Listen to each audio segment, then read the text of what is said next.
उपचुनाव के बाद बीजेपी निगम चुनाव के लिए तैयार। मोदी के मार्गदर्शन में देवभूमि में होगी फतह।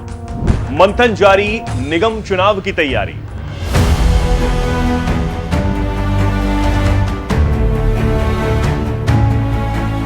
नमस्कार, बहुत स्वागत है आप सभी का। मैं हूं आपके साथ चेतन पाठक और आप देख रहे हैं एनएमएफ न्यूज। देश में हुए उपचुनाव में बीजेपी के बम्पर प्रदर्शन के बाद अब पार्टी देवभूमि में होने जा रहे निगम चुनाव पर फोकस कर रही है। ताबड़तोड़ बैठकें की जा रही हैं, कार्यकर्ताओं को जी तोड़ मेहनत के लिए बूस्टअप किया जा रहा है। सीएम धामी भी लगातार बैठकें कर सभी नेताओं से चर्चा कर रहे हैं। इसी कड़ी में उत्तराखंड के मुख्यमंत्री पुष्कर सिंह धामी ने नई दिल्ली में उत्तराखंड भवन में निगम चुनावों की तैयारियों और रणनीति पर राज्यसभा और लोकसभा सांसदों के साथ विस्तृत चर्चा की है। इस दौरान बीजेपी के राष्ट्रीय महासचिव और प्रदेश प्रभारी दुष्यंत कुमार गौतम मौजूद रहे। साथ ही बीजेपी प्रदेश अध्यक्ष महेंद्र भट्ट भी मौजूद थे। इस बैठक में चुनाव के लिए रणनीति तैयार की गई और प्रचार अभियान को तेज करने पर चर्चा हुई।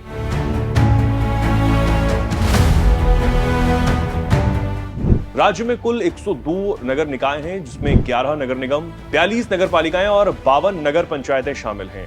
इन निकायों के लिए मेयर, अध्यक्ष और पार्षदों के पदों पर चुनाव होंगे। वैसे अभी नगर निगम की तारीखों का ऐलान तो नहीं हुआ है, लेकिन ये साफ है कि चुनाव नजदीक हैं। अगले साल जनवरी 2025 के आखिर में चुनाव होने की उम्मीद है। केदारनाथ उपचुनाव में मिली जीत को आगे बढ़ाने और उस जीत का फायदा उठाने की कोशिश में बीजेपी पूरे दमखम के साथ निगम चुनाव की तैयारियों में जुटी हुई है। इस बीच नगर पालिकाओं में ओबीसी आरक्षण से संबंधित अध्यादेश को राजभवन की मंजूरी के बाद उत्तराखंड में नगर निगम चुनावों का रास्ता साफ हो चुका है। पहली बार 11 में से 2 नगर निगम में ओबीसी मेयर चुने जाएंगे। नगर निकाय चुनाव में 65 पद आरक्षित किए गए हैं। वहीं नए बने 3 नगर निगमों में पहली बार चुनाव होंगे।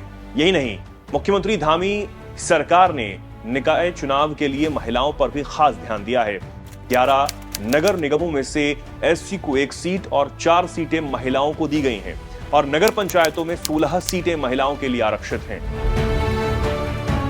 अब इस कदम को महिलाओं और राज्य के ओबीसी और एससी वर्ग के लिए एक बड़े सौगात के तौर पर देखा जा रहा है।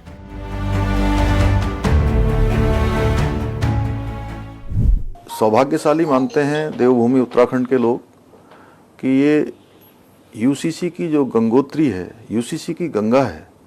जिस प्रकार देवभूमि उत्तराखंड से माँ गंगा निकलकर पूरे देश को जल और जीवन देने का काम करती है, उसी प्रकार से ये यूसीसी की गंगा भी पूरे देश को लाभ देगी आने वाले समय में।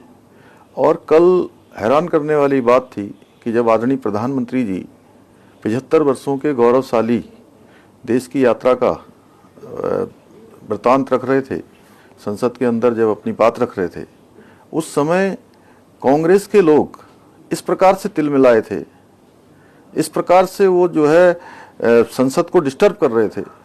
निश्चित रूप से उसकी जितनी निंदा की जाए वो कम है, क्योंकि इन्होंने देश के अंदर 60 सालों तक राज किया है और देश के इन 60 सालों में इन्होंने देश को अनेक तरीके से पीछे धकेलने का काम किया, संविधान का गला घोटने का काम किया।